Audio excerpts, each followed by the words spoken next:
Bonjour à toutes et à tous, bienvenue dans cette seconde vidéo sur le DOM JavaScript.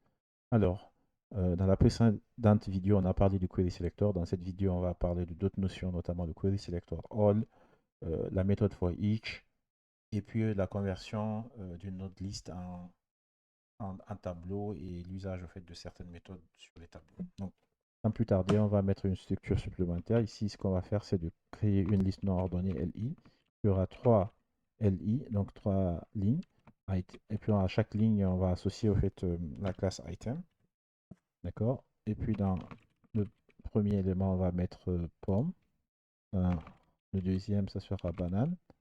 Et puis dans le troisième, on va mettre cerise. On enregistre ça et on verra qu'il y aura un changement qui va s'effectuer sur notre page. Donc on a une liste qui a été rajoutée. Donc aucune mise en forme pour le moment. On va se rendre dans le HTML. On va commencer par sélectionner. Donc ici item égale document.query selector. Donc ici nous on va récupérer plutôt la classe item. On enregistre. On va faire un console log de item.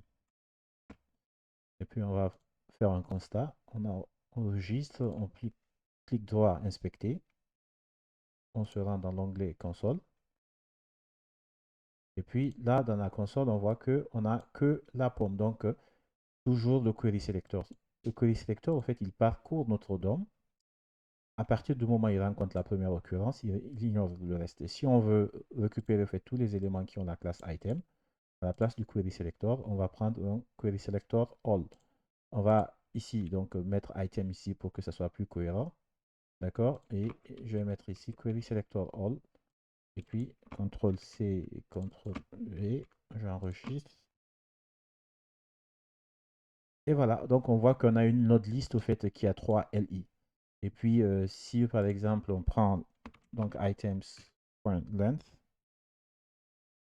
on enregistre, on va voir on a 3. Donc ici, on peut faire plusieurs choses avec ces items. Je vais mettre un peu d'espace ici pour faire la différence. Et, et là aussi, donc je vais commenter ça. D'accord? Et puis ce que on va faire, c'est de se servir au fait du for each. Donc on a deux façons de le faire ici. Donc la première, on va utiliser la fonction, le mot-clé function, d'accord, avec item. Et puis à l'intérieur au fait du corps de la fonction, on va afficher pardon, chaque élément, donner un paramètre au fait à notre fonction ici qui est item, et plus précisément, on va récupérer le text content. On enregistre. Voilà, on voit que dans la console, on a les trois valeurs pomme, banane et cerise. Donc ça, c'est la première manière de le faire. Et puis, on peut également se servir au fait des fonctions fléchées pour faire cela. Donc ça, on va dire fonction fléchée ou plutôt arrow function. Donc on va récupérer notre items au pluriel, donc la variable dans laquelle on a stocké notre liste. Et puis on va toujours faire le for each. Cette fois-ci, on ne va pas utiliser le mot-clé function. Donc ici, on récupère en fait l'item. Et à l'intérieur, on va directement faire une modification donc du text content. Donc on va dire text content modifié, enfin non, flux modifié. On enregistre ça. Et puis on va voir dans le DOM, voilà, toutes les trois valeurs ont été modifiées. Vous voyez comment c'est puissant. On peut modifier directement toutes ces valeurs. Donc ça, c'était la méthode for each directement sur notre liste. Par contre, on ne pourrait pas avoir accès au fait à d'autres méthodes parce que ici c'est une node liste. Si on veut avoir accès aux méthodes map et autres, il faudrait qu'on fasse une conversion. Donc, et pour la conversion, on va montrer deux méthodes. Donc la première, ça sera la méthode euh,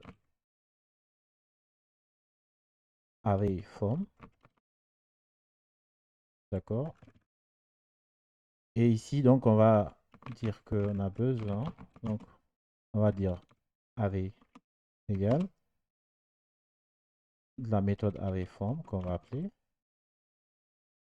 Et puis on va donner ici notre liste items. Et ici, quand on va faire un log de array, d'accord, on va constater ici plutôt, on a un tableau. Donc ici, c'est un array donc, qui a pour longueur 3 aussi, comme notre node list. Donc ici, à la différence au fait de notre items, on a accès au fait à certaines méthodes qui nous sont offertes directement par les tableaux. Et la deuxième méthode, ça sera les spreads. Méthode 2. On va utiliser le spread operator.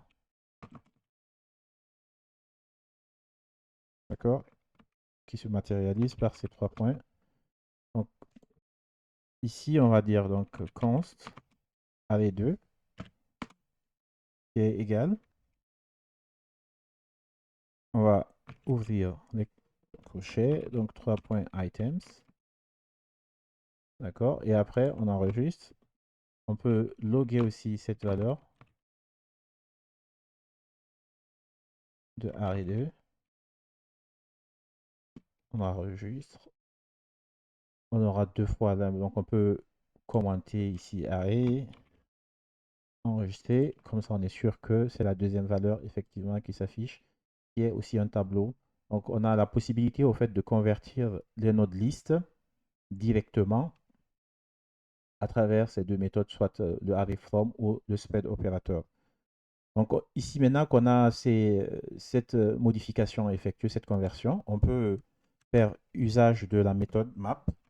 Donc pour cela, je vais récupérer soit directement, je vais prendre array, d'accord, et puis je vais faire map, je vais récupérer chaque élément, et puis je vais dire élément.textContent. Ce que je pourrais bien faire, c'est de mettre ceci dans une variable, comme ça, const, je vais appeler ça texte, d'accord, et puis je vais faire un console log de texte.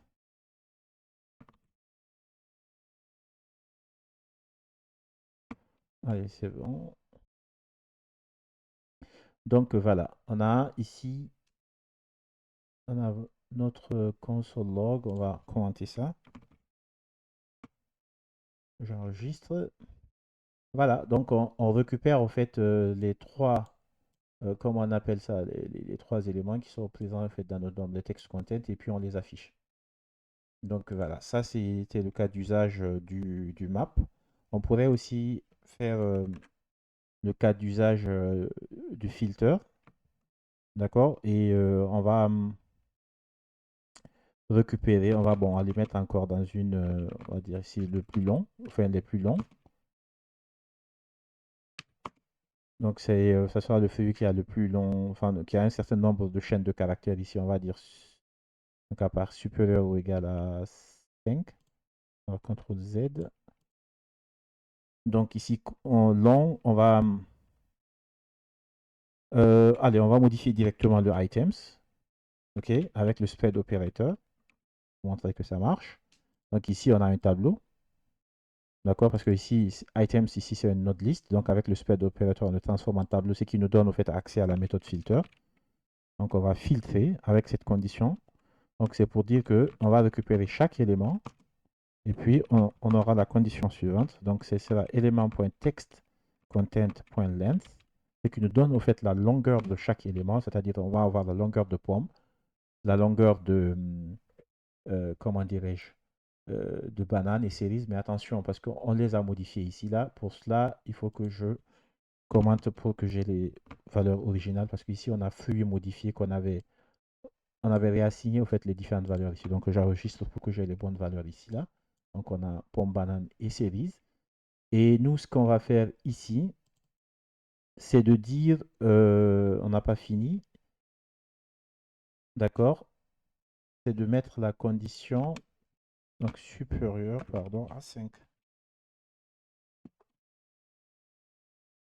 Donc voilà. Donc ici, long,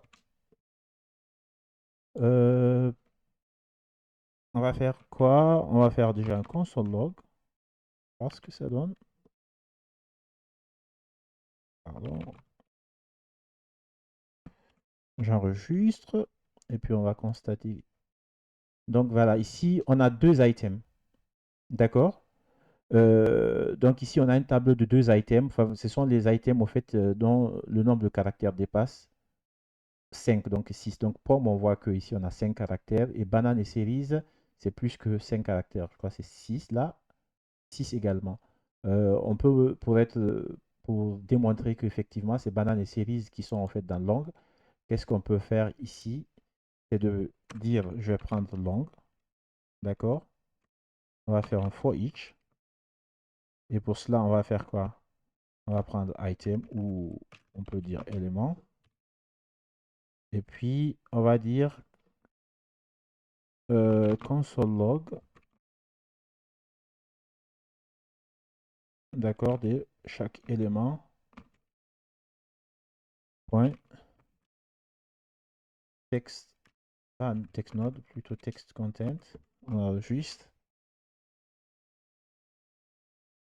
Voilà, donc on a banane et cerise. Euh, on aurait pu faire ça pour être sûr que on affiche, l'affichage correspond bien à celui-ci. On va dire élément supérieur supérieur à 5 caractères. OK?